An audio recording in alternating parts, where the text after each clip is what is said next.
Sure, yeah, I thought you were, either way, it's fine. Any other nominations? Hearing none, we will nominate Jennifer as chairperson pro tem. All those in favor signify by saying aye. Aye. All yours, Jennifer. Okay, so we'll determine there is a quorum and that the agenda was posted. Yes. And we'll stand for the pledge of allegiance.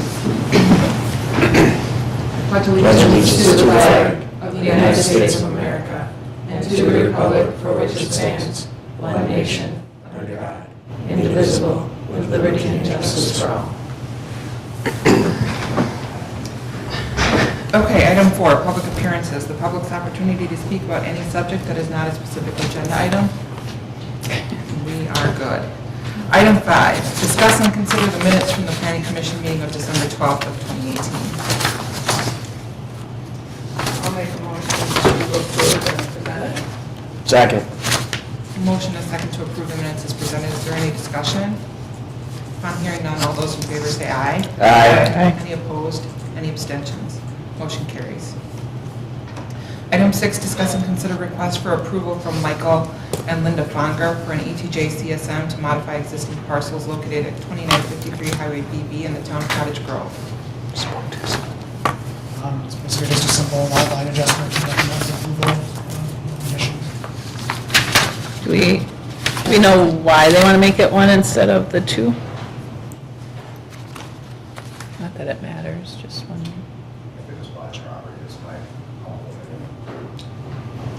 What did you say? Well, didn't the Can't really see anything. house next door get sold?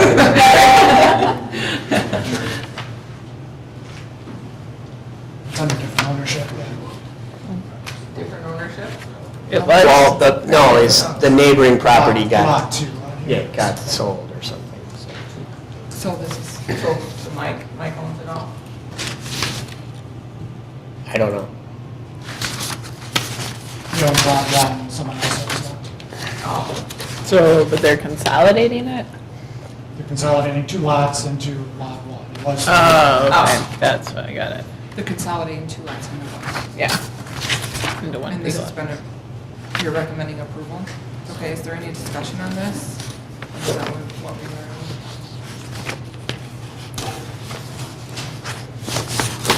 Make a motion to approve.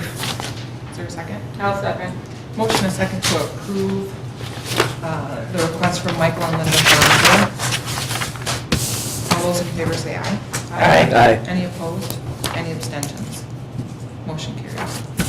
Item 7, public hearing. The public's opportunity to provide feedback on a request from Sierra Zimbrick of Suega Loca for approval of conditional use permit for an indoor commercial entertainment land use, specifically a restaurant with bar at 1609 Landmark Drive. So I'll open the public hearing at this, what time is it, 6:36? So this is very similar to the one we did for BB Japs late last year. Much smaller restaurant, but in the same building. The hours listed in the staff report here, 11 to 9, Sunday through Thursday, 11 to 10, Friday and Saturday. They need a conditional use permit because they will be pursuing a liquor license, so that's part of our ordinance. We'd recommend approval with conditions. First condition being kind of our standard, that the permit is granted to this restaurant at this location, not to a different business at this location or to this restaurant at a different place. They are using the existing drive-through as a patio, so I think we'll want Grey Wolf to submit if they're changing any curb lines or anything like that related to that. But that would be a separate process.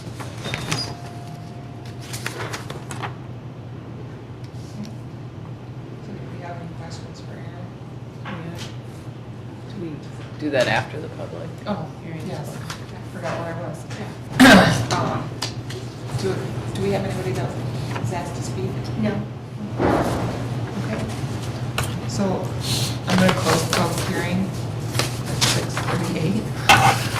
It's the fastest public hearing ever. Okay, now does anybody have any any comments for Aaron?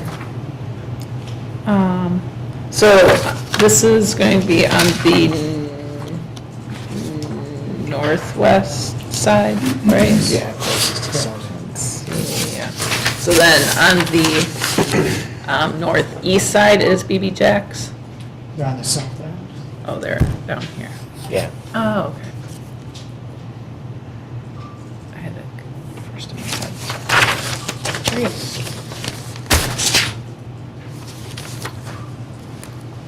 Is this any different really than BB Jack's, what they went through? So- Same process, it's a smaller place, they don't have the game room like BB Jackson. Who owns the parking lot between that building and Quick Trip? Great Wolf. Is that part of the 167 spots? Yeah. Are you thinking it's not enough? Well, I'm just curious if they're going to enforce the fact that people are using it as a parking lot right They now. plan to, yeah. Okay. Totally. So, I mean, it's full almost every day. Now, or the Right. park and ride? Well, it's not really a park and ride. Oh, right there. Other people are using it, Well. and because they don't have a need for it, they're okay with it for now, but they will be. That would change. That's all. I just wanted to know if that was Yeah. part of the 167. Oh, that's part of the Gray Wolf? Yeah, Right. Yes. got it. I thought you said Quick Trip at first. I'm like, wow. They own the vacant parcel, Yeah. they own the building, the vacant parcel, and that parking. Why did they put that in to begin with? Like, that's just kind of out of nowhere. The parking, Yeah, because that lot's gonna develop. so they did it. Okay. Hmm. Okay. Wow, and it connects. Yeah. I'll make a motion to approve with the conditions as stated in our memo, or staff report. I'll second. There's a motion and a second to approve the conditional use permit Yes. for an indoor commercial entertainment land use, specifically a restaurant with bar at 1609 Landmark Drive. Any other discussion? Upon hearing none, all those in favor say aye. Aye. Any opposed? Any abstention? Motion carries. Item 9. Discuss and consider directing staff to prepare an amendment to 325-110 of the village zoning ordinance. So I brought this up because the Wisconsin statutes changed, as noted in my memo, that as of January 1st, 2019, and I had the wrong Wisconsin Act attached, but I think, and that's what, it's actually the 2017 Wisconsin Act 243 that Aaron has passed out, which makes more sense now. But as we look forward with TID 10 developing, we have to determine whether we want the ordinance to match state statutes or if we want to leave it as is. Do you have an opinion on it? I think that it should be, either we match state statutes and get rid of the ordinance. Would it get rid of the whole thing? Or, No, because so we're talking about yeah. section G with the protest petition. Right, because that's not, and was it just taken out of the statute altogether, like repealed? Yeah, so it used to be that at the local level, you had to have that. Now, you can have it, or you can not have it, or you can have some Something variation. different, yeah. So I think it's important that we do listen to what village members say, that we represent the village residents. So I would suggest either changing it so that that the village residents can do a protest petition and require a supermajority of the board, or take it out altogether. To follow what the state is saying. Correct. Anybody else have any thoughts on this? I agree with that.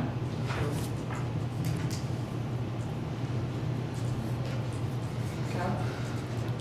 I think a supermajority on anything is kind of difficult on any matter. I don't know, I don't think we should limit it to just village. I think if we're gonna go that direction, I'd rather see it just removed. I did a lot of history reading on this over the last week and stuff, so to me, it seemed like it was put into place prior to comp plans, and that was the purpose, was kind of for protection for landowners. I think when a group kind of petitions, it kind of brings the radars up of everybody involved in the planning and on the boards and things of that nature, so I think they take a closer look at it, but I think 6 out of 7 is kind of steep, so maybe lowering it to 65% or something, where it would be a 5 out of 7, or a 4 out of 6, something like that, if somebody doesn't show up or vote, or get rid of it altogether. That's my kind of look on it.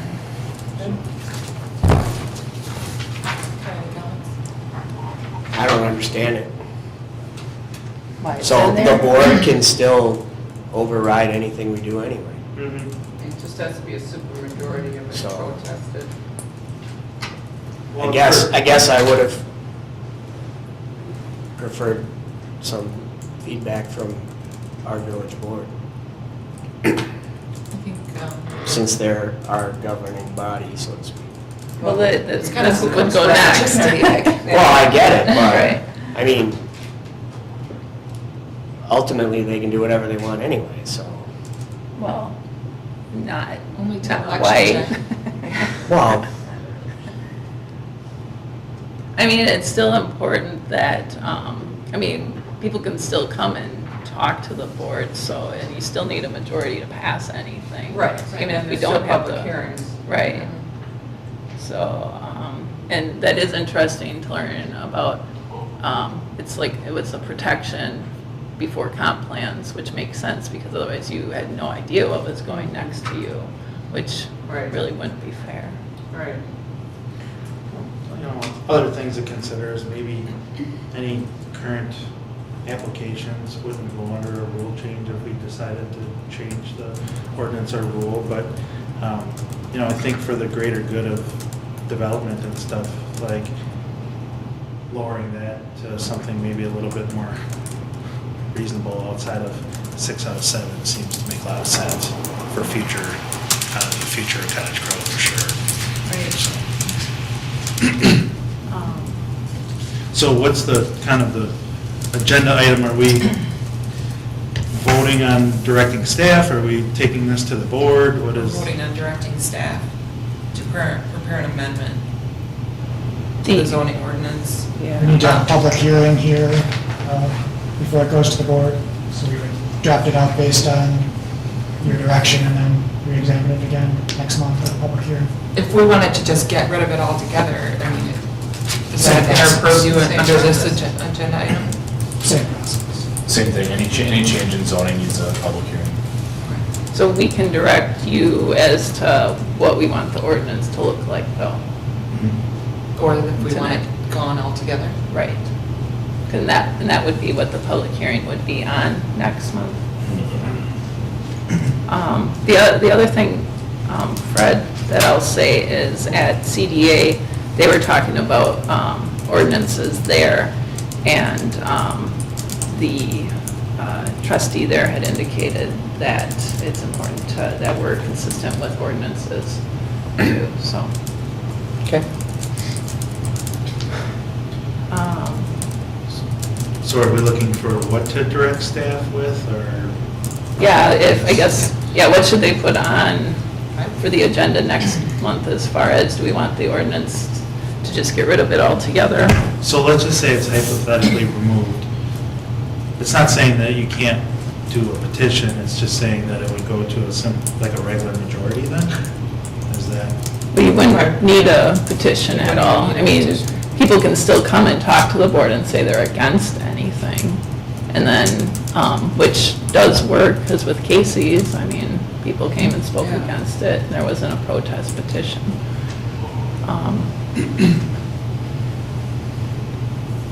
But, So this wouldn't hinder village residents in any way, shape, or form, correct?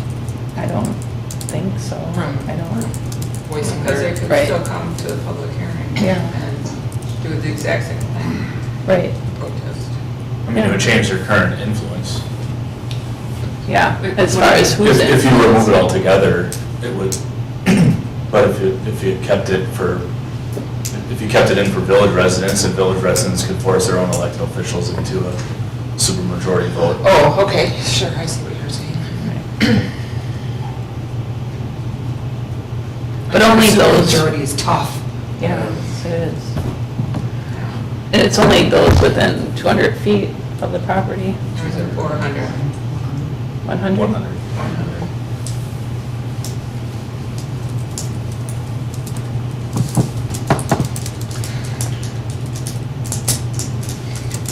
I don't know, so if one individual owns all of that land, then it would only take one individual to do a petition then, is that what I'm gathering? And then at that point, you need 6 out of 7 currently, the way it's written, right? Then- Yeah, that sounds. So if about one right. owner owns all that land, it'd take one owner to come in and petition, and then you need 6 out of 7, is that Right. the way it's currently written? Yeah. Yeah, Which I think is a problem for development in Cottage Grove in the Right. future. yeah, that, putting it But that way. I don't know if removing it's the answer, I mean, maybe lowering it, I don't know, but, I'm kind of leaning towards removing it. I'm leaning That's towards where I am. removing it to I wonder, simplify it. right, and I wonder how it looks to developers too, as far as, since it's not in the statutes anymore, if a municipality does have it in there, does that maybe make them less likely or? To like, even make- look at Cottage Grove for development. Yeah, less desirable, not to mention what we're going through currently. it's another overlay, Right. basically. So do we know what other communities are doing? Because we can't be the only one affected by this. Did we see what the places in the state have done? It only really took effect January 1st.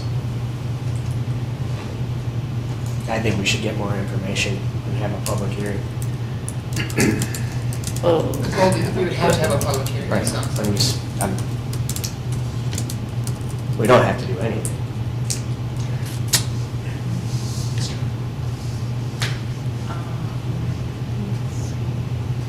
I make a motion to direct staff to remove the ordinance and to be in line with the state of Wisconsin. To remove the protest position. Or is it the ordinance? letter G. Yes, letter G. I'll second.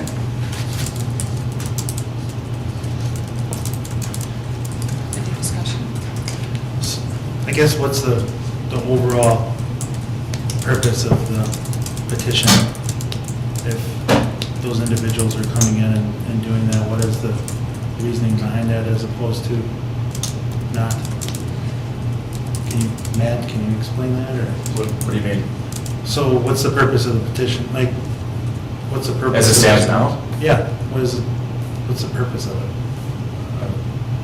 For if So, people to look at it? oppose what the development is that's near their residence, to force the elected body into a supermajority vote. But as it stands now, it could be the city of Madison, town of Cottage Grove, town of Sun Prairie, to force our own elected officials into a supermajority situation, and So people that don't live here can tell our elected officials Yeah. what to do with this amendment. that's what's going on now. Feel very much better about my motion. Yeah, thanks. Okay. All right. Any more discussion? Okay, all those in favor say aye. Aye. Any opposed? Aye.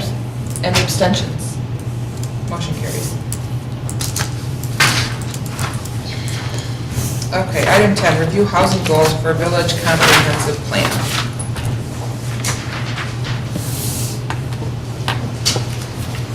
Been having housing discussions at a few different meetings lately. We had someone from Dane County come into the village board, show a video that, I'll watch again here. had some workforce housing developer come into the CDA to talk about some of the projects that they've done. So we just wanted to kind of bring that back here as well and watch the video, look at a few fact sheets from Dane County.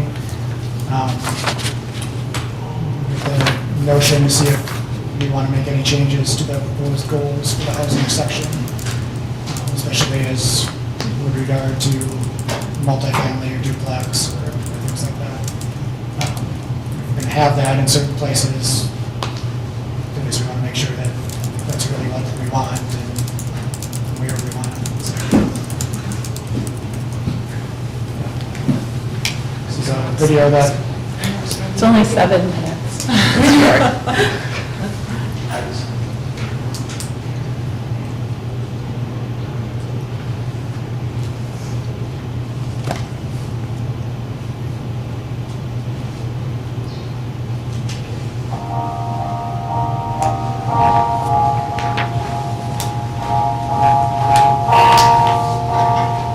It's just not enough to go away. And we have waiting lists, very long waiting lists. Because they're more expensive, so where do you go? So the housing gap is the difference between the amount of income that people earn, and therefore the house that they could afford, and the number of units that are available at that price point. Well, I lived in Middleton first, and that wasn't low income, so that's why I moved.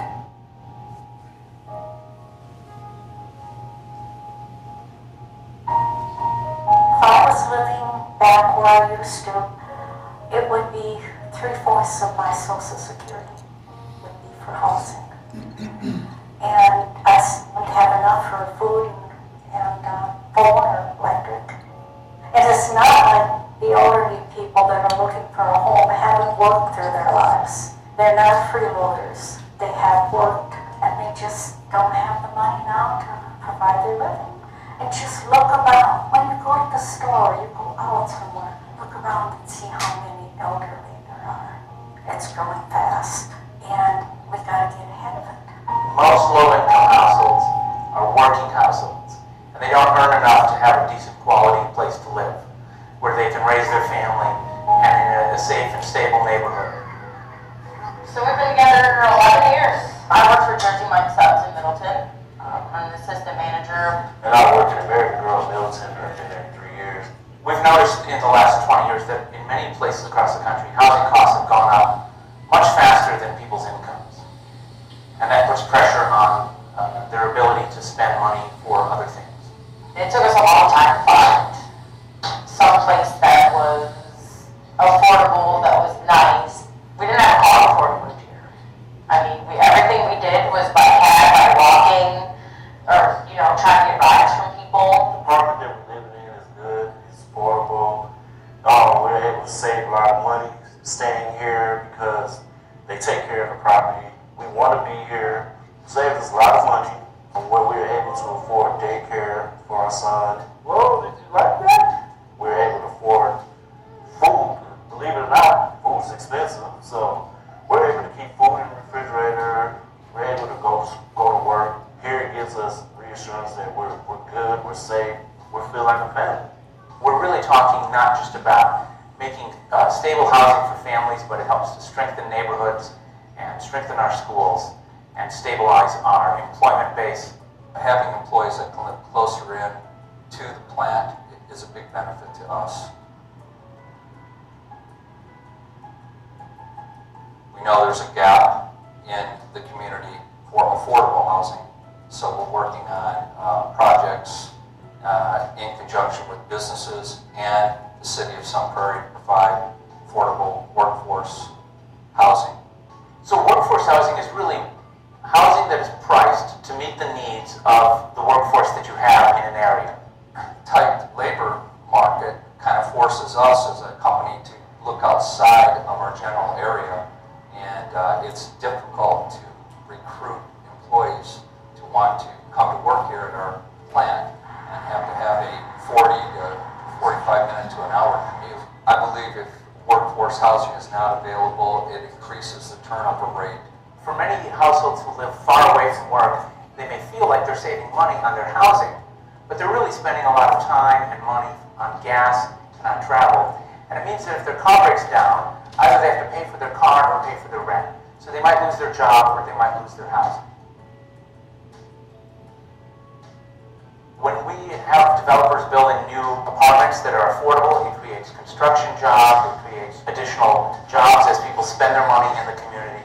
The City of Middleton had a workforce housing committee that said we want 295 units of affordable housing over a certain time period. Having that roadmap is key for developers to know what the communities want so that they can bring the projects forward that the community is already asking for. I think the economic impact is huge. You know, we took a vacant bowling alley on 2 acres and built a $16 million project. The city recognizes this increase in taxes while at the same time providing units at this huge range of affordability. Meadowridge Middleton has 76 out of 95 units that are affordable, ranging in income levels from 30% to 60% of the area median income. You know, we've got units targeted for veterans, we've got units targeted for people that have disabilities or require supportive services. So, you know, these projects really throw a wide, diverse net for a tenant base, which really creates, I think, personally, a better apartment community. You don't look at this building and say, hey, that's got to be an affordable housing project. I mean, this is as nice as any market rate housing project. To fix the housing gap, we need a sustained partnership across all sectors. So for employers, that can mean helping their employees to find housing. For cities, it can mean spending money or helping to improve more apartment construction or development of affordable housing. And really, for the banking and financial sector, it means financing and funding these projects. This is the best apartment that we've had. It's like our own private little community where you're getting to know your neighbors so you can actually look out for your neighbors too. I have a sign that says everyone needs a little place to go home. And I think it's so true. We don't ask for a mansion. We just ask for a little place to live.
As far as in the village goes, I think senior housing is a particular place where the village comes up a little short. We've had questions both in the comp plan survey and on POCO recently about asking about whether there's an adequate variety of housing types and costs in the village. And in both of those cases, the majority said, yes, there is an adequate variety. But when you break it down by age, people 60 and over was only about 40% yes and about 60% no, there's not an adequate variety. Those are the people, obviously, that would be looking for senior housing or getting out of their single-family homes, that kind of thing. I think that's only going to continue as demographics progress here. To that, as far as the seniors, the little map that I passed out, I came across this through the Dane County Area Agency on Aging. Their 2019 to 2021 aging plan had this in there, and it's Dane County, the brown is Dane County, and the box with the 36 is our district. And you'll notice the light brown area on top is the village of Cottage Grove, which is very light, which means that we have a very, not a large senior population. And then the brown means the area around us, which is more of the town of Cottage Grove, and the town of Pleasant Springs has a more dense senior population. And probably one of the reasons why the village doesn't have a large senior population is because there isn't housing options for them. And if as far as in the towns where there are a lot of people that are over 60, they're going to be looking for housing in the near future at some point here, because they won't be able to live in their houses anymore at some point, theoretically. That's just how the trends go.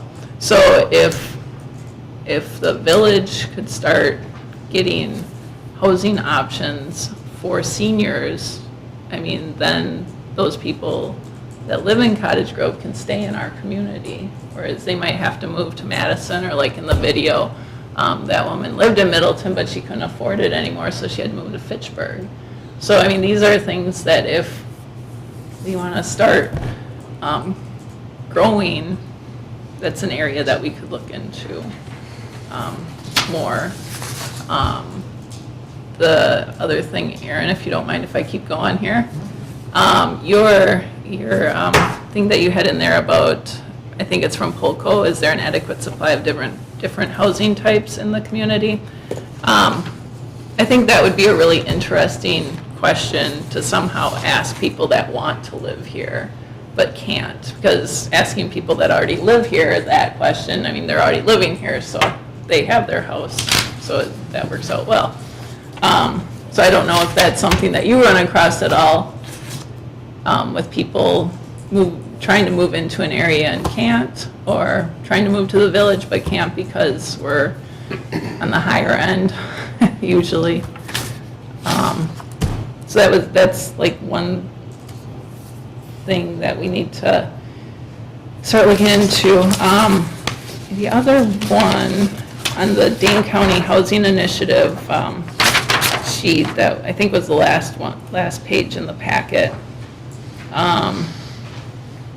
As far as, I've heard this a lot over the past few months, and that the impact on my taxes. So in a study comparing taxes in towns that had minimum, moderate, and high residential growth, the school property taxes per household increased the most in slow-growing communities. And I think that's really us right now, because we're slow. Agreed. And right, and we're getting, the school is taxing us a lot, but we want to keep it a nice school, and they need what they need to keep our kids educated. So, but I mean, we can help take the tax burden off of ourselves if we start getting development here, and looking at different housing options, I think is a smart way to go about it. Because the other issue is, so getting businesses into our community, but we don't have much houses open. So if we have businesses come in, we need places for their workers. Yeah, well, and more customers and places for their workers to live, because a lot of the people that currently live here don't work in Cottage Grove, so they work outside of Cottage Grove. So anybody that's going to work at the new businesses would live outside of the village.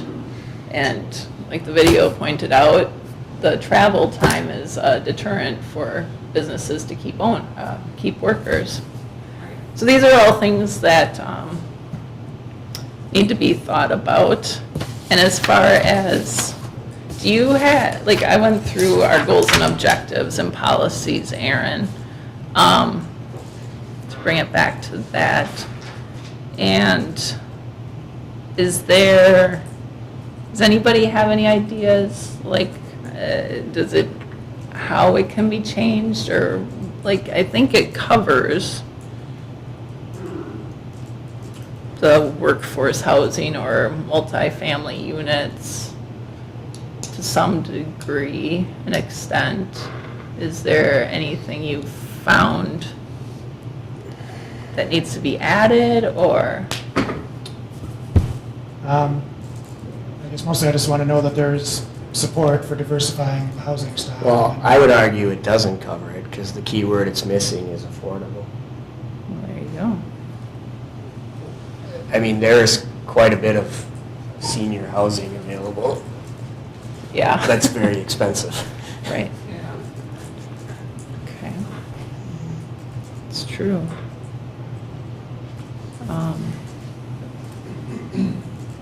And a lot about this type of housing too is about maintaining our current residents. It's possible there's people in our community that maybe they're empty nesters, their kids have left, and they don't want to keep the house anymore, but they don't want to move outside of Cottage Grove, but they can't live in an apartment anywhere in Cottage Grove because there isn't any available. Really no apartments available in Cottage Grove? That's very limited. I mean, Cottage Grove really is catered towards new construction due to having land available but the problem is that the subdivision haven't been going through, so our building permits have been going down, and then the people in the existing housing that would be transferring over to new construction don't have the options. And then like, we're lacking condos, we're lacking senior housing, we're lacking, I mean, all of those could be considered affordable because multifamily, if you start doing like row houses and keeping them, zero lot line, single family stuff, that keeps the cost down and makes it affordable, but it all falls under the umbrella of multifamily, and when surroundings hear multifamily, there's a lot of fight back, right? Yeah. So then they tend to, throw those possibilities aside and focus on the single family because people are supportive of single family, and the supportive single family goes through, but then they never come around to do the multifamily because either the cost doesn't make sense or it just isn't worth the fight.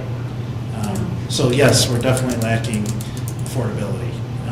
And unfortunately, affordability housing also gets kind of sometimes a bad rap just because they think something that it's not, and it's really just diversifying our opportunities in the village and giving, people options for places to live. Exactly.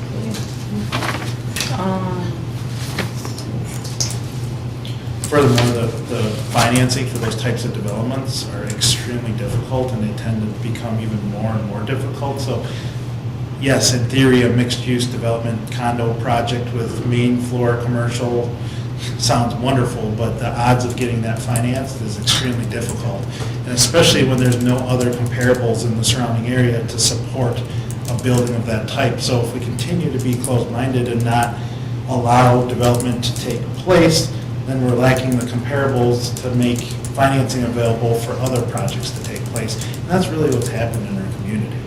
There's 0 condos for sale in Cottage Grove right now. It's winter.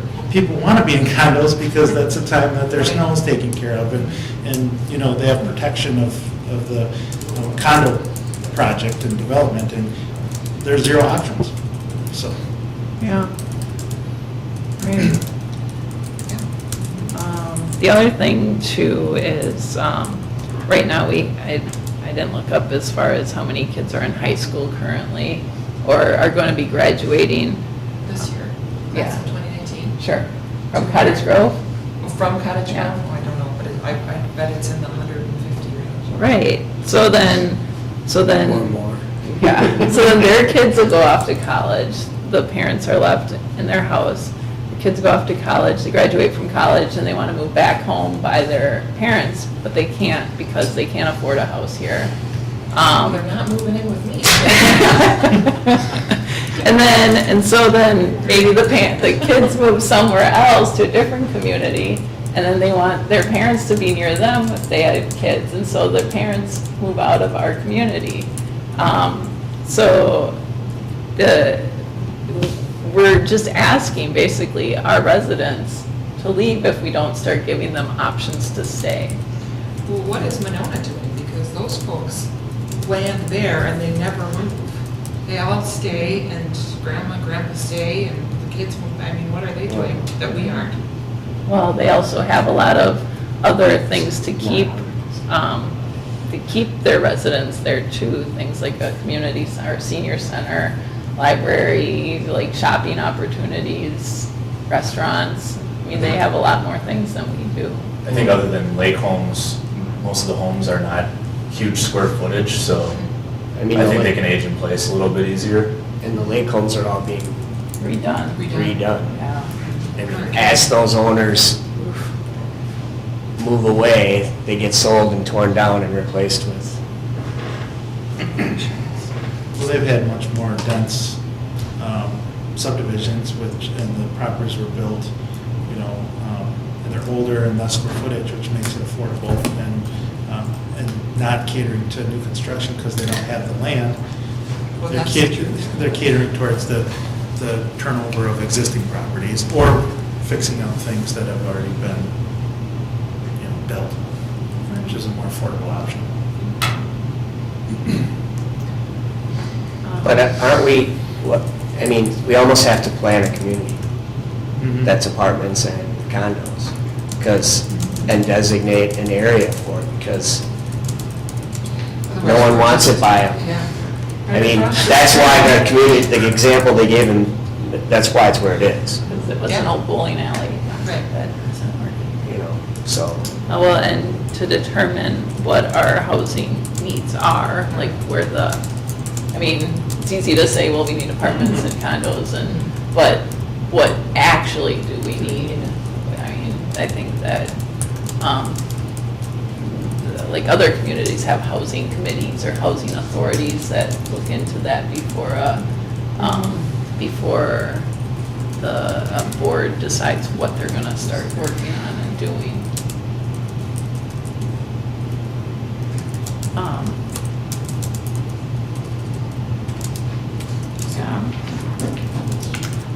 So if we wanted to add affordable housing options to this, would it be a separate number 10, or would it be like just as part of one of the policies or, and objectives too? Do either way. I think I'll take a look and bring it back next time. And then the next question is, if we do want that, then what kind of locations do we want it in? And then ultimately, we want to show it on the new land use plans, so no one's surprised when it shows up. Do you think that's something that there should be a more focused committee to look at that type of thing before we just willy-nilly, or is it more? Is it pretty straightforward or not? If we all decide we want to diversify and add affordable and senior and. I don't think we have that many land options open. I mean, like a key area would be across the street from us is one to look at for that, you know, Horizon or a new developer if you're looking for assistance. I mean, the board has said before they want to have a commercial component, but you could tie a affordable housing component to it too and get two things that maybe you want. And it's in a TID. Okay, well, it sounds good to bring back next one. According to the county, it should be located near employment centers, proximate to amenities and services including schools, grocery, healthcare. Well, right next to the school, we can check that off. And a bank. And the bank, the bank isn't that far. And Something then- like an employment center, A it's grocery store, probably be white well collar there. and service, so. But really, you're just 5 minutes away from anything in the Right, village. well, true. And you're gonna have the bike path going all the way down. So Yeah. easy to get to the commercial park. The other thing I just wanted to know, Erin, is that I really appreciated these articles that you had in here as well. A lot of, I mean, the two kind of went through other communities that were really like stagnant or declining in their development, and so decided to start doing this workforce housing and investing in their community, which I think is kind of where we've been stagnant, and I think it's important that we start doing this type of thing to show developers even that we're not. Willing to. Yeah. Yeah, yes, splash pad. We're doing things that, to get noticed a little bit Right, more. and to help with, if they want to build a business here, then we'll have housing for the people that work there. Right, and more customers. And more customers. And the one thing too is, the last thing that I'll point out is, at the end of this article, at the end, I'll just read, as downtown Boise continues to mature and develop, maintaining a proper balance between affordable and market rate housing will be essential to the creation of a vital urban environment so that people can live, work, and play in close proximity to a variety of housing, public amenities, transit, and public services. And when I read that, live, work, and play, it just reminded me of our mission, or our vision. Our mission statement. Well, the vision statement is Cottage Grove will be a safe, friendly, and attractive community for businesses, neighbors, and families to live, learn, work, play, and enjoy the richness and opportunities of a growing village. So you can start putting the pieces together that we've been talking about.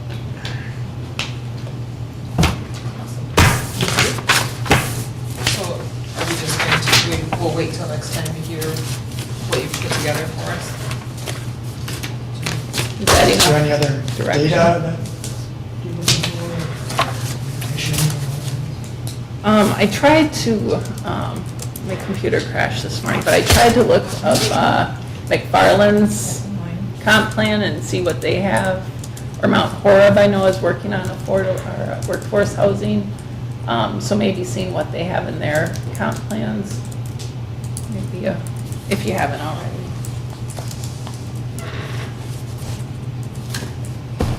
Okay.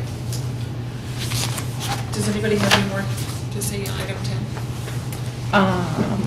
No. All right, item 11, comments from commission members. No comment. No comment. I'll just put it out there, because all I do is show fire.